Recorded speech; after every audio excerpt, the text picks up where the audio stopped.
UP के वाराणसी में भीषण गर्मी से पहले गंगा की सेहत बिगड़ती दिख रही है। आमतौर पर मई जून के महीने में गंगा में दिखने वाले रेत के टीले अब मार्च महीने में ही नजर आने लगे हैं।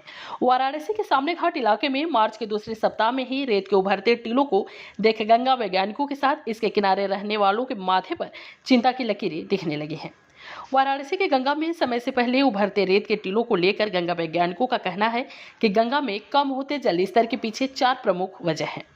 गंगा वैज्ञानिक प्रोफेसर बेडी त्रिपाठी ने बताया कि उत्तराखंड के हाइड्रो पावर प्रोजेक्ट के जगह जगह बांध बने हैं, जिसका असर अब काशी में गंगा की सेहत पर देखने को मिल रहा है।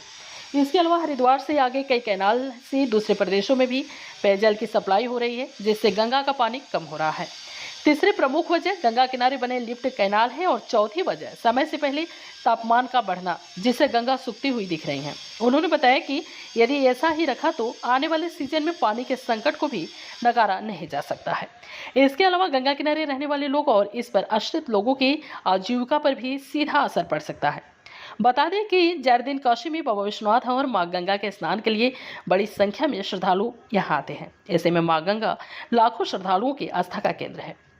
उधर दूसरी तरफ कम हो रहे जल स्तर के कारण वाराणसी के घाटों से भी गंगा दूर जा रही है, जो भविष्य में बड़ा संकट बन सकता है।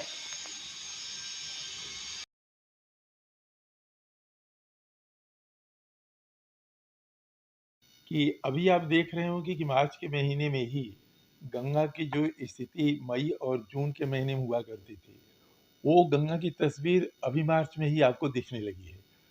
तो मेन इसका कारण जब आप जानना चाहेंगे तो 4 कारण मुख्य हैं कि गंगा में पानी का लगातार कम होना। तो पहला कारण तो ये है कि उत्तराखंड में जितने भी हाइड्रो पावर प्रोजेक्ट्स चलाए जा रहे हैं, उनके लिए बड़े-बड़े जलाशयों का निर्माण किया गया और जलाशयों का निर्माण करने के बाद पानी को हम वहाँ रोकते हैं और फिर टरबाइन चलाने के लिए ही पानी हम निकालते हैं, इसलिए पानी की कम मात्रा बाहर आ रही है, नंबर 1। नंबर 2 ये है कि हरिद्वार से ही आप देखेंगे कि भीमगौड़ा कैनाल के माध्यम से पानी दूसरे प्रदेशों को भी सप्लाई किया जा रहा है।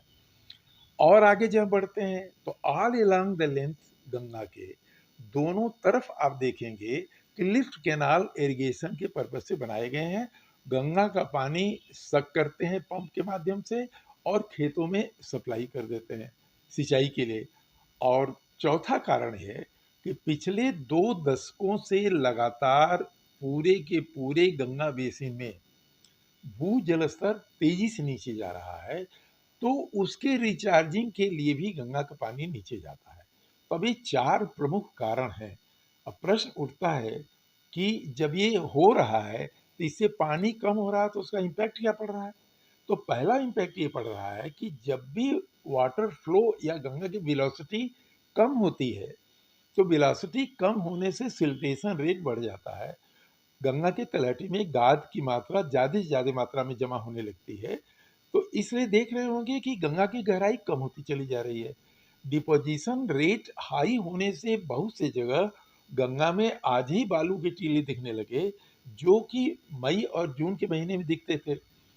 और तो इसकी वजह से डाइल्यूशन क्षमता गंगा की गिर जाती है।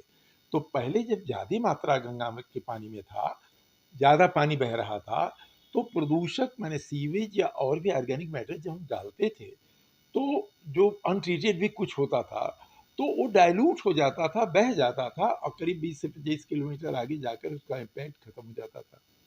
अभी आपने देखा कि फ्लो ही कम हो गया।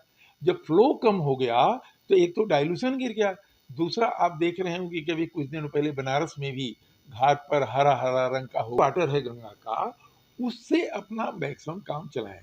और इसी बीच में मैं एक और भी कहना चाह रहा था कि जो हमारे गंगा बेसिन में